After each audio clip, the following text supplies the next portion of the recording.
Welcome back everybody. एक बार फिर से आपको खुशामदीद कहते हैं। और आज हम प्रोग्राम जब स्टार्ट कर रहे थे धरने की, और वो पाकिस्तान की पॉलिटिकल सिचुएशन कितनी शोर-गुल मचा हुआ था कि हम आपको जुम्मा मुबारक कहना भूल गए। जुम्मा मुबारक भी कहना भूल गए। लेकिन हमारे पास जुम्मे से मुतालिक बड़ा इंटरेस्टिंग टॉपिक है। खवातीन के हवाले से ना एक मुबारकबाद मैं जरूर देता चलूं आपको भी और तमाम तर खवातीन को भी। पाकिस्तान ने आईसीसी क्रिकेट वर्ल्ड कप में पहला मैच जीत लिया। चले जी, मुबारक हो आप सबको। अब जो इंटरेस्टिंग टॉपिक है हमारा, उसकी तरफ आते हैं। बच्चों की तालीम और तरबियत से मुताल्लिक ये है, और मुश्किल काम लगता है बाहर से, लेकिन ये इतना मुश्किल होता नहीं है अगर वालिदैन अपनी जिम्मेदारी को समझ ले और उनको पता हो कि उन्होंने किस तरह अपने बच्चों की तरबियत करनी है। और ये तमाम तर जिम्मेदारी जो होती है ये सिर्फ और सिर्फ वालिदैन पर ही आयद होती है। वालिदैन अगर इस जिम्मेदारी को सही तरह से, जैसे मैंने पहले कहा, अगर इससे वाकिफ़ हों तो बच्चों की तालीम और तरबियत आसान हो जाए। क्योंकि बच्चे जो, अगर आप देखा जाए ना, तो हमारे मुस्तकबिल के मेहमान होते हैं। यही वो लोग हैं जिन्होंने आगे जाके मुल्क को संभालना होता है। हमारे फ़ख्र के बाइस भी यही बनते हैं, और अल्लाह ना करे कभी किसी के लिए शर्मिंदगी का बाइस बने।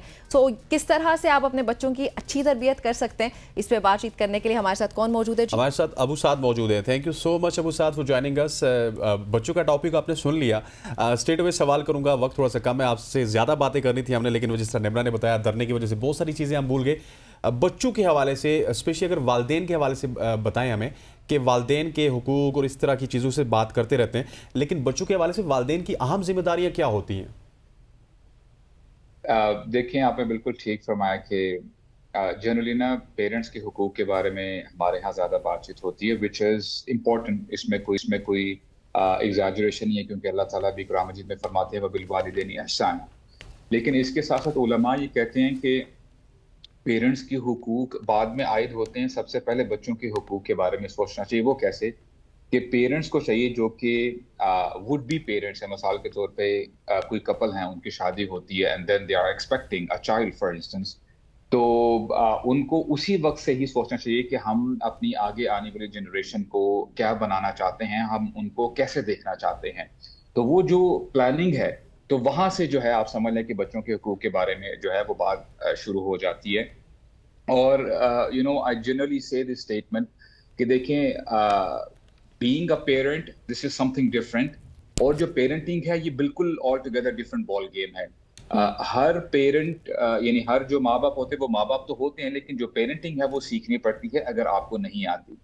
तो अगर बंदा इसको समझ जाए कि अगर अल्लाह ताला ने मुझे इस ब्लेसिंग से नवाजा है, ये नेमत अता फरमाई है, और ये मेरे लिए बेस्ट इन्वेस्टमेंट बन सकती है। वो कैसे? वी एज ह्यूमन बीइंग्स, हम लोग ना बहुत सारी इन्वेस्टमेंट्स कर रहे होते हैं, प्लानिंग कर रहे होते हैं कि जी मुझे फलां प्रॉपर्टी में मैंने पैसे डालने हैं, फलां स्टॉक खरीदना है, वगैरह वगैरह। The best investment which a person can do is to invest on his child. क्योंकि ये वही जो है बच्चे हैं कि जब आप इस दुनिया से चले जाते हैं, और आपके लिए ये सदका जारिया भी बन सकते हैं। एंड ऑन द कॉन्ट्ररी, अगर आपने इन्वेस्टमेंट सही नहीं की हुई तो फिर ये प्रॉब्लमेटिक भी बन सकता है। ठीक, अच्छा साथ ये भी बताइएगा कि हमारे यहाँ, मुझे याद है जब मतलब मैं छोटी थी उस टाइम 3 साल के अमूमन बच्चों को दाखिल करवा दिया था स्कूल में। नहीं, लेकिन अमूमन यही एज होती थी, 3 साल के बच्चे को स्कूल में दाखिल करवा दिया जाता था। अभी भी अगर पेरेंट्स को देखा जाए तो वो कंफ्यूज्ड हैं। अब 5 से 6 साल के बच्चे जब होता है तब उसको स्कूल भेजते हैं। तो मैं ये पूछना चाह रही हूँ कि what do you think is the ideal age बच्चों के लिए स्कूल में दाखिल होने के लिए? देखिए जी, इसमें बड़ा इख्तिलाफ है। अगर आप स्कैंडिनेवियन कंट्रीज की तरफ देखें तो वो नाम तो स्कूल होता है, लेकिन वहाँ पे बिल्कुल माहौल डिफरेंट होता है। अच्छा। हमारे यहाँ तो ये है कि सर्दी है, गर्मी है, जो कुछ है कि बच्चे को हम भेज देते हैं। और हमारे यहाँ बिल्कुल ऐसा ही होता है कि पहले केजी और ये वो सारी चीज़ों से बात शुरू होती थी, अब मॉन्टेसरी भी आ गया, और प्री स्कूल भी हम ये टर्म यूज करते हैं। कि 3 साल का भी बच्चा बमुश्किल बात करना शुरू करते हैं और हम उसको स्कूल भेज देते हैं। देखें, अब जहाँ पे हमें सीखने को मिले, हमें लाजिम सीखना चाहिए। अगर मैं फिनलैंड की बात करूँ, उसके बारे में आता है कि उनका जो एजुकेशन सिस्टम है वो बेस्ट सिस्टम है। उन्होंने स्कूल में भी ऐसा माहौल बनाया होता है कि बच्चे को फीलर ऐसा नहीं आता कि मैं स्कूल में हूँ। वो तो बड़ा रिलैक्स करता है। और on you know, in addition to that, बच्चे स्कूल में सोते भी हैं, क्योंकि मेरे अपने रिलेटिव्स वहाँ पे रहते हैं फिनलैंड में। तो बच्चों का प्रॉपर रूम है, कैबिन्स हैं, वहाँ पे बच्चों को सुलाते हैं, और बच्चों को ना यानी वो सिखाते हैं कि वो अपनी आने वाली जिंदगी में कैसे अच्छे आउट परफॉर्म कर सकते हैं। तो इसमें जो है आप बच्चों को डाल we can conclude it by saying कि irrespective of the age, it's actually the environment, वो हम लोगों को इम्प्रूव करने की जरूरत है। पाकिस्तान में एज कोई सी भी हो सकती है, राइट? ऑफ कोर्स अच्छा अगर एजुकेशन की बात कर लीजिए साद भाई, तो एजुकेशन पाकिस्तान में बहुत ज़्यादा डिफरेंशिएट नहीं है कि एक तबका एक और एजुकेशन ले रहा है, दूसरा दूसरी ले रहा है, और उस हिसाब से तो आप किसी की भी तरबियत नहीं कर सकते जब तक उसकी तरबियत उसके वालिदैन सही से ना करें। देखिए जी, अब अनफॉर्चुनेटली ये कहना पड़ता है कि हमारे यहाँ जो एजुकेशन है ये एक किस्म का ना बिजनेस बन चुका हुआ है। एक ज़माना था कि जो गवर्नमेंटल जो स्कूल्स हैं, इंस्टीट्यूशंस हैं, लोग वहाँ पे बेचे थे, और मुझे इतना वैसे प्रैक्टिकली तो मुझे इतने वो पता नहीं है, लेकिन लोग ये कहते हैं कि इस्लामाबाद में जो गवर्नमेंटल स्कूल थे वो बहुत अच्छी एजुकेशन प्रोवाइड करते थे, लेकिन जैसे जैसे आप देखते हैं कि प्राइवेटाइज होता गया, गवर्नमेंट से जो एजुकेशन है वो लेवल कम होता गया, तो फिर जाहिर बात है द मोर यू पे and the more education, the more good education you will get. तो ये जो है, जो डिफरेंशिएशन है हमारे यहाँ अनफॉर्चुनेटली हुई है, तो इसमें मैं समझता हूँ कि इसमें बच्चों को इक्वली कंसिडर करना चाहिए, जिसमें गवर्नमेंट को इंटरवीन करना चाहिए, और जो गवर्नमेंटल इंस्टीट्यूशंस हैं, ये जो गवर्नमेंटल जो भी कैंपसेस हैं, उनको इतना बंदा बेहतर बनाए कि लोग जो है ना इन प्राइवेटाइज जो इंस्टीट्यूशन है वहाँ पे ना भेजे।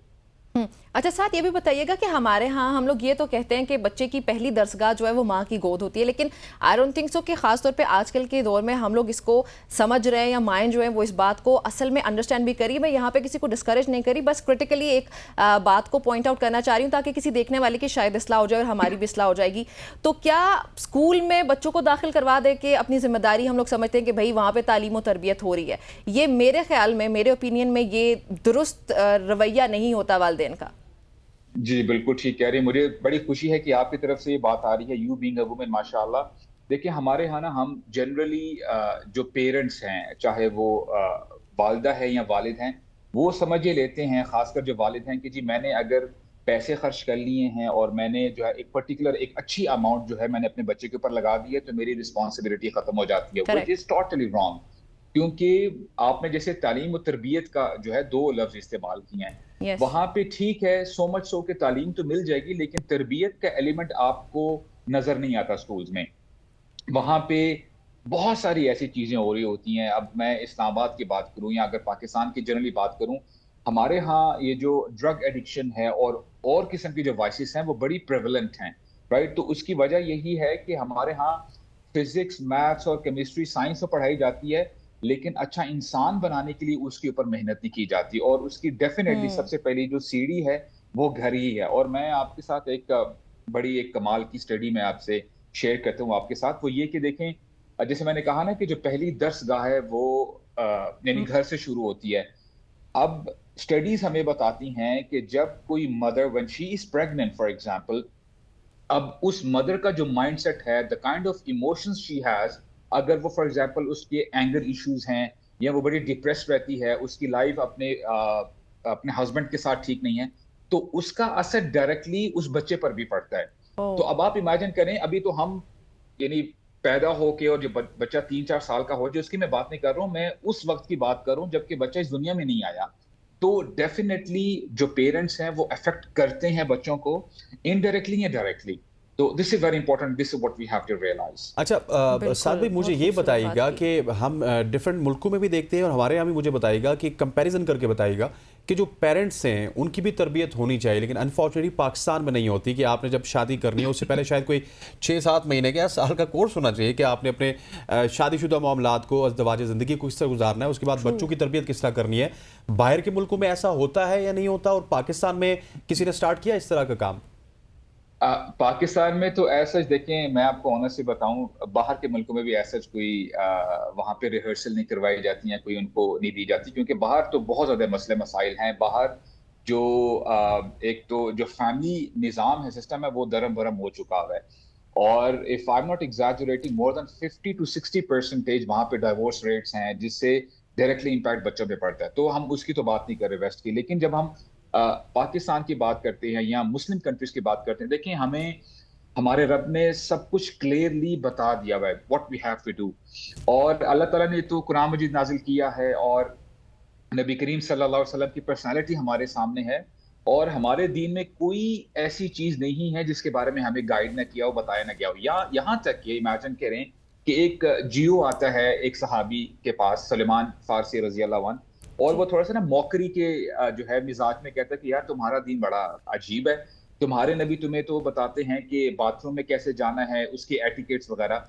ये तो मैं समझता हूँ कि सलमान फारसी रजी अल्लाह अन्हु उन्होंने तो इसको ऑन किया और कहा ये तो बहुत अच्छी बात है कि हमारे नबी ने ये जो छोटी छोटी चीजें हैं जिनको हम हो सकता है कि जहन में ना लेके आए, वो तक जो है हमारी रहनुमाई करते हैं कि when you have to enter the washroom, आपने लेफ्ट फुट के साथ एंटर होना है और आपने क्या दुआ पढ़नी है, निकलना कैसे, वगैरह वगैरह।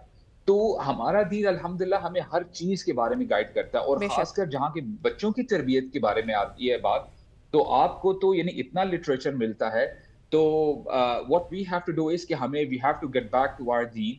हमें इस्लाम बेशक। को पढ़ना चाहिए, चाहे वो पेरेंट्स हैं, बच्चे हैं, और इसमें टीचर्स का भी रोल प्ले होता है। बल्कि मैं समझता हूँ कि पूरी सोसाइटी में जितने भी एल्डर्स हैं, यानी जो गार्डियंस हैं, रिश्तेदार हैं, उनको चाहिए कि मिल के जो है इस अपने इन्वायरमेंट को, इस सोसाइटी को बेहतर बनाएं और बच्चों को वो बनाएं जैसे वो देखना चाहते हैं। Thank you so much Abu Saad, आप हमारे साथ मौजूद हैं। इंशाल्लाह आपसे आइंदा भी इंटरेक्शन रहेगा, तमाम तरह हवालों से गुफ्तगू रहेगी। बिल्कुल ऐसे ही है जी। ये थी हमारी आज की सुख की सोच। आई होप सो आपको पसंद आई होगी, और आप सब में से, चलो सब ने ना सही, लेकिन किसी ने कुछ ना कुछ ज़रूर सीखा होगा। हमने भी बहुत कुछ सीखा। आपसे इजाज़त चाहते हैं, नेक्स्ट वीक मंडे को आपसे मुलाकात होती है। तब तक आप सब ने अपना और अपनों का भी बहुत सा ख्याल रखिएगा। इजाज़त दीजिए, अल्लाह हाफ़िज़।